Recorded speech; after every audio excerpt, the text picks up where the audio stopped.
Hi everyone, it's Lisa again. I'm just sticking my head in the window of Catholic Family Podcast today to share a really quick 2-minute tradition. This is a spotlight on little known customs of the Church and its people through the ages and around the world. During the Middle Ages, the days from August 15th to September 15th were called Our Lady's 30 Days. One can still find in Europe many Assumption shrines in which Mary is clothed in a robe covered with ears of grain. It's to these particular shrines that pilgrims traveled during the 30 days, begging Our Lady's intercession during the harvest season.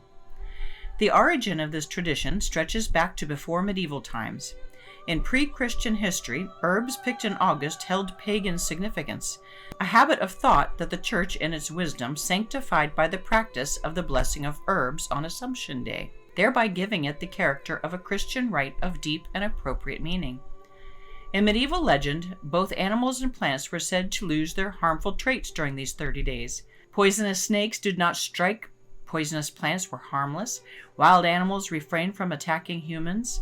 All food produced during this period were considered especially wholesome and good, and inclined to remain fresh longer than at other times of the year. If you've been putting off harvesting your garden, Our Lady's 30 days may very well be the best time to take care of that chore. Mind you, as soon as the Feast of the Assumption is over. No unnecessary labor on a holy day, of course. A couple other related facts. The name of this feast day can be translated in Central Europe as Our Lady's Herb Day, Krautertag in German, Matka Boska Zilna in Polish. In the Alpine provinces, the blessing of herbs is still bestowed before the solemn service of the Assumption. The city of Würzburg in Bavaria was at one time a favored center of these blessings, and from this fact it received its name, as Würz means spice or herb.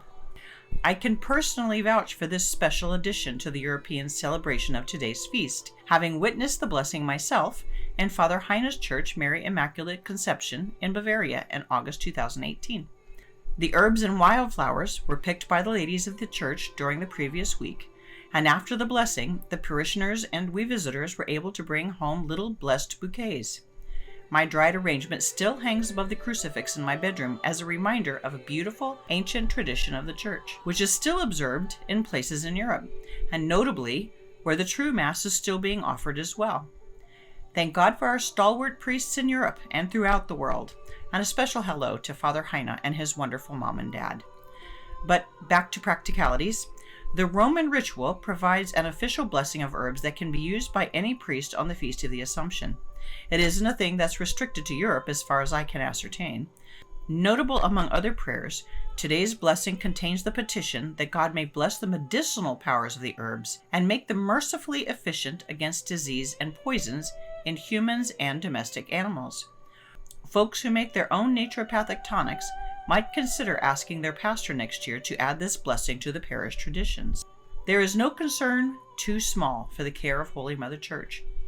In the rite are a collection of blessings for every conceivable human need, from the custom set aside for affianced couples to the churching blessing of mothers after a baby is born. Every sacrament is a blessing, filled with grace to help us in our every concern, most especially those of a spiritual nature, but the Church also has blessings for our temporal needs, our homes, our automobiles, our crops, our animals, and even our barns. See the greater litanies and blessings on the Feast of St. Mark to learn about these. Many of these traditions have fallen out of use and faded from memory, but they are fun and interesting to learn about.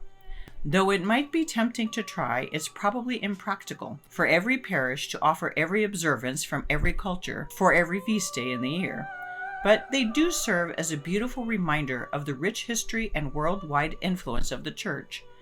They're a window into the heart of our faith, which is, as St. Paul said of himself, all things to all men, that it might save all.